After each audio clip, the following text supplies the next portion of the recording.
many times have we seen a Formula 1 Grand Prix come to an end with a result that we think is the result, only for a few hours later the FIA comes out and says, no, we've had to change the result because of this, and this. The winner is no longer the winner, and that battle that you saw for 5th that you all really loved and have been saying on social media that you loved, well, one of the guys involved in that battle is now 9th because we've imposed a time penalty. The first time that this happened, at least in my lifetime, would be the 1994 Belgian Grand Prix, when Michael Schumacher was disqualified for an illegally worn plank on the underside of his car, the plank being something that was effectively brand new at the time the race took place, because the plank, still in use today, is basically anti-cheat software that stops the teams running ride heights too low to try and generate more downforce. It was all a reaction to the deaths of Senna and Ratzenberger earlier in that same year. Long story short, Schumacher illegally wore his plank. He was then disqualified, and people weren't finding out that Damon Hill had won that race until they tuned into BBC 5 Live after getting off the ferry at Dover. You know, the people that went to the Grand Prix, that is. The 2008 Belgian Grand Prix is another example, when Lewis Hamilton was given a post-race penalty for cutting the chicane while battling with Raikkonen, and although the position had been given back, Lewis had attacked into La Source and gained the position, so it was all, you went too early, or words to that effect, even though Raikkonen crashed out of the race on the very next lap, meaning that Lewis in the long term didn't actually gain an advantage. The race win was then gifted to an anonymous Felipe Massa, and many even today think that this had some influence over the rest of the season.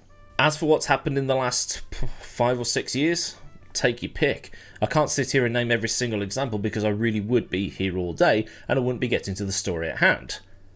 Speaking of, 1976, a season immortalised in the epic film Rush. It might actually be Formula 1's most famous season, given that it had battles off the track in the stewards' rooms, allegations of Italian bias from officials, and battles on the track too as James Hunt and Niki Lauda went at it for glory. For Niki, he was going for his second world championship and was the reigning world champion. Hunt, meanwhile, had just joined McLaren from Hesketh thanks to Emerson Fittipaldi joining his brother's team, something I need to do in the future, and was doing his damnedest to prove that he wasn't just a crash merchant and he had what it took to be a champion. But it wasn't exactly going well for James, because Ferrari won the opening 3 rounds of the season, Lauda winning at Brazil and South Africa, while Regazzoni won at Long Beach. Hunt, after the USGP West in California, had just 6 points to his name, while Lauda was out in front on 24. Niki in first, Hunt in 5th. But it's the Spanish Grand Prix at Jarama where the controversies began. Hunt had won the race, his first win of the season, and that had scored him a valuable 9 points in the standings. It would have jumped him up to about 14 points at the time, and Lauda would have been on 33, this being at a time where it was just 9 points for a win and not the 10 that it would become in 1990 or 1991. Still a decent chunk of points ahead, but at least Hunt was now in double figures. But after the race, the stewards had decided that Hunt's car was 1.5 centimetres or just over half an inch too wide, and Hunt was disqualified. Lauda, meanwhile, was promoted into the race-winning position, so this put him on 33 points with Hunt still on 6. The mountain for Hunt to climb was now getting taller. So with the disqualification in Spain and the retirements at Zolder and Monaco where Lauda won, the gap got even bigger. After Monaco, Lauda was on 51 points with Hunt still on 6, and now outside of the top 5. At the French Grand Prix, Hunt would get some luck and Lauda retired, meaning Hunt would grab a crucial 9 points while Lauda scored 0, and this also ended the first half of the season. The way the points worked in those days was that the best 7 results of the first 8 rounds counted, and then the best 7 results of the second 8 rounds counted. So the French Grand Prix meant that the first half of the season was over, and with half of the season gone, there was still half to go, to paraphrase Murray. And while we're at it, we'll just put in one fun bonus fact. The same day that Hunt won the race at Paul Ricard, a McLaren M23 Formula 1 car won a race in the USAC series over in the United States, making it one of the few occasions where a Formula 1 car has won 2 separate events on the very same day. By the time the Formula 1 cars came round to Brands Hatch for the British Grand Prix, McLaren had successfully appealed the Spanish Grand Prix result and Hunt was reinstated. But even with getting 9 points now and Lauda the 6 for second, the championship standings still didn't reflect how fast Hunt and McLaren had been through the season. Despite being given his points back, Hunt was still way down on Lauda. 52 plays 26 thanks to Lauda dropping points after the French Grand Prix and Hunt having his Spanish Grand Prix result reinstated. Hunt was not out of it completely, but it was still going to be one hell of a struggle to catch up. But despite not having even half of Lauda's points, this was the British Grand Prix, and the British public had themselves a brand new hero. The British public had really taken to James Hunt. The men liked him because he was a Jack the Lad who wrung the neck of the car every time he got into it, and the ladies liked him because he was a charismatic smooth talker that could get any woman he wanted. If the term "women want me and men want to be me" was a racing driver, it was James Hunt. From a societal standpoint, Hunt was seen as being the relief from how life was in the UK at that time. Ted Heath's time as Prime Minister had been disastrous. The energy crisis, the 3-day week, photos of car makers in Birmingham standing in picket lines, a market crash, and a country stuck in that "we won the war" complacency, to the point where everybody was overtaking Britain in virtually everything. Inflation was at 30%, and it's definitely a decade that hasn't aged well. Everything looks so brown. I mean, everything in the 70s just seemed to be some sort of shade of brown and beige. And as the BBC wrote, watching old clips of Top of the Pops and you see teenagers dancing to Shawadi Wadi, T-Rex, Bowie and Slade in stuff that was in fashion 20 years before. So with Hunt being Britain's racing hero, the public was there to see him and to see him only. By this point, Ted Heath was gone and Harold Wilson was back in, and with things being what they were, Britain had to negotiate a bailout from the IMF, which was a big cause of embarrassment. So Hunt was a national distraction, even if, despite all the stuff going on, people in Britain were actually better off than they ever had been. So the grandstands at Brands Hatch were absolutely rammed, and along with the rammed grandstands there were a few changes to the track, only little ones. Paddock Hill and Surtees had been reprofiled and the pit lane was made slightly longer. I also didn't realise at this point that Graham Hill Bend was sort of like a double apex left-hander rather than the sort of 90-degree left-hander that we have today. Even I learned stuff from these videos. So the green flag dropped and the cars barrelled towards turn 1. Lauda had been on pole by the slightest of margins, but the best start was made by his teammate Regazzoni. Unfortunately, Clay had made too good of a start, and as he went into turn 1 he hit his teammate, much to the delight of Hunt, who only had that smugness about him for about half a second when Regazzoni's car made contact with him. Pictures from the time show Hunt's car basically up at a 45-degree angle on 2 wheels, and it's a miracle how he didn't end up in the outside wall or rolling over, or a combination of both. But his suspension was completely knackered, so he was going to be out of the race. But luckily for Hunt, there was a red flag. Rules at the time said that in the event of a red flag, you have to make your way around to the start again and park up. Hunt, realising how damaged his car was, had stopped somewhere along the track, with most accounts pointing to either an access road or the shortcut that forms the shorter Indy circuit at Brands. Either way, Hunt came to a stop on the track somewhere, and James abandoned his car to speak to Alistair Caldwell. "What's the car like?" Caldwell asked. "It's stuffed," Hunt replied. McLaren's original plan was to use the test car or the T car or the spare car, whatever you want to call it, but then Caldwell realised that they could actually repair the original car, so it was going to be a case of could they get it repaired before the restart. The RAC meanwhile was going through the rulebook to see what to do, and had come to the decision that the best way to sort all of this out was to do what the rule is today. Red flag on the first lap means null and void start, and they go again as if the first start didn't exist. Although, compared to how restarts were handled up until about, 2005, 2006, nobody was allowed to use their spare car to have another go. The rulebook also stated that cars that didn't complete the lap would not be allowed to start either. So it didn't matter what McLaren did with Hunt's car. By the wording of the FIA's big yellow book, Hunt, Lafitte and Regazzoni, who were all involved in that turn 1 melee, were done for the afternoon. The clerk of the course said to McLaren that they had to remove their T-car from the grid.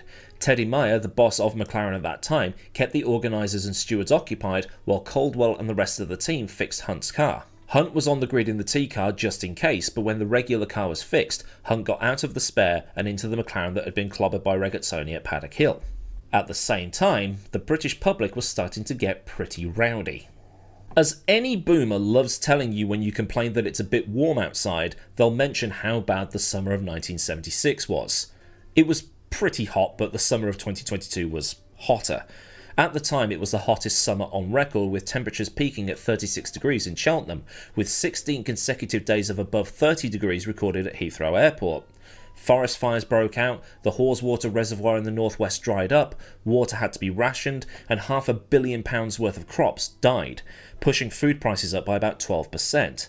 Parts of Britain went a month and a half without rain. Usually, we go about 20 minutes. Now, if you live in Dubai, Florida, Darwin, Nairobi or Riyadh, that's just another July day for you. But for us, who are built for cold winters and have houses built to insulate more than anything else, That's quite a problem, and heat and the sheer humidity makes us irritable. I'm irritable right now. Like, I've got all the windows shut. I'm boiling in here. Oh, and it wasn't just the summer either, because Britain had been pretty dry since the autumn of 75. The autumn of 75, the winter of 76, and the summer of 76 all added up to what happened. 35 degrees is sort of standard for a heat wave in Britain these days. I've sort of become accustomed to them in the 34 years I've been alive on this planet.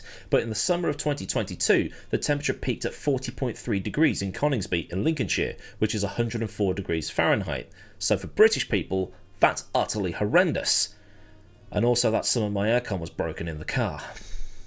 So the great British public, irritable from the heat and being told that Hunt wouldn't be able to take the restart because of something that wasn't his fault, started getting loud. One of the people in that crowd was Steve Ryder, who would later present Formula 1 on the BBC and ITV, and now attends Brands Hatch twice a year presenting the British touring cars. He recalled the crowds booing loudly, throwing whatever they had in their hands onto the track, and loud chants of "We want Hunt, we want Hunt, we want Hunt," being heard across most of Kent and the southeast of England. It's not exactly British, is it? Whatever happened to a good old-fashioned tut and an eye roll, you know, But either way, it all wasted time. The RAC wanted to get running again within about 30 minutes, but 30 minutes had since come and gone. So by the time they all wanted to get going again, they just basically decided, do you know what, screw it, we'll run the race and just deal with any disqualifications after the fact. So faced with potential disruption, the stewards caved to public pressure and allowed Hunt to take the restart, much to the delight of the paying public. The cheers were louder than the boos, so it wasn't just the southeast of England that would have heard it, but most of the home counties too. So the race got underway again and Hunt dropped in behind Lauda, with the Ferrari handling better on higher fuel. As the fuel dropped off, Hunt's car became a bit more to his liking. It was reacting faster and he was able to throw it into Brand's medium and high-speed corners more confidently than when the car was full of fuel, and he was starting to turn up the pressure and put Lauda in a position where he'd have to sweat a bit. It was a case of when rather than if he'd get past, and Lauda having trouble lapping the other cars brought him closer too. Hunt got by on lap 45, making his move into the Druid's hairpin. After that, Hunt was untouchable. He disappeared into the distance and over the remaining 32 laps or so, pulled out almost a minute on Nicky, although this is made to look more impressive due to Nicky having gearbox issues. Meanwhile, the only real battle on track was one between Gunnar Nilsson and Tom Price, and any excitement that anyone would have had for the restart went away almost immediately, as several cars were involved in collisions on the opening lap, and the race pretty much became a procession. It's almost as if Brands Hatch is a terrible track for racing on if you're in anything faster than a low-level Formula car. Hot take, I know. Not only this, but the other teams were a little hacked off about everything. Tyrrell and Lotus, who had no horse in this race in terms of a potential race winner or a car involved in either of the first corner pileups, were not happy about the organisation of the Grand Prix and how the restart was handled. By only lap 8, Edwards Hesketh, Stuck's March, Massey's McLaren, Andretti's Lotus and Eamon's Ensign had all retired, and come the end of the race, there were only 9 classified finishers. Hunt crossed the line in first place to give the British public something to cheer about, but things were brewing off the track. Following the race, Kopasuka, Ferrari and Tyrrell filed a protest with the FIA, saying that because Hunt had not completed the lap on which the race was red flagged, he should not have been allowed to take the restart. And after 3 hours of Ferrari, Tyrrell and Kopasuka airing their grievances, the stewards at the track said that the result would stand. So the 3 of them went to the Royal Automobile Club, or the RAC, who organised and sanctioned the race. On the 4th of August 1976, the Ferrari team put forward their case that Hunt had not completed that lap and should not have been able to restart the race, citing the rulebook and everything else that came with it. The RAC dismissed the appeal as well, saying that Hunt's car was still moving at the point the race was stopped, and because under a red flag the race is not happening, Hunt was still in the race and could take the restart. The case was then escalated to the FIA in Paris on the 25th of September, where Ferrari then claimed that Hunt had been pushed by his mechanics and therefore received outside assistance. McLaren argued that Hunt had only been pushed after the race start had been deemed null and void, and because there wasn't any race on by that point, then outside assistance was fair game. Caldwell then argued that the rules said that when the red flag is shown, the cars must actually stop when they see the red flag. Caldwell also argued that other drivers were still driving at full tilt when those red flags came out, which was a tactic drivers were using back then to try and get the red flags withdrawn. They also argued that Hunt had obeyed every rule to the letter and was only after the race had been officially stopped that Hunt was then pushed back to the pits, as well as being the only car on track that actually did things by the manner the FIA described in its own rulebook, and that in doing so, Hunt should have been safe from disqualification and should not be the car under investigation at this point. Ferrari's appeal with the FIA proved successful and Hunt was ultimately disqualified from the British Grand Prix, meaning that Hunt once again scored no points and Lauda got 9. Hunt wasn't the only car to be disqualified though. Regazzoni and Lafitte, the other two cars involved in the Lap 1 chaos, were also kicked out due to the two drivers using their spare cars, in a sort of, well, screw it, if Hunt is doing it then so are we, and would just cop any disqualification later on, although both cars would retire from the race. Caldwell claims that this is Hunt's best moment. He said that Fuji won him the title, but this was his finest hour, although the 1976 Dutch Grand Prix is quite high on the list of Hunt's best performances. He needed to beat Lauda, and did, and he did it at home in front of 77,000 people, only for the rulebook and confusion surrounding that rulebook to get in the way.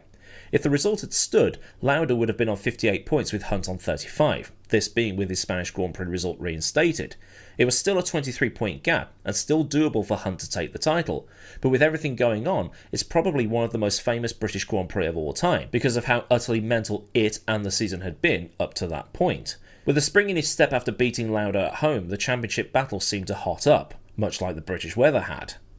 Except the championship wouldn't go the way anybody would have expected, because the next round of the 1976 season was at the Nurburgring, and if you've sort of been following Formula 1 for any length of time, you'll probably know what happened there, or if you've seen Rush, you'll know what happened there. But I'd like to open the floor to you. Was the disqualification warranted, or did McLaren have a point? Let me know in the comments.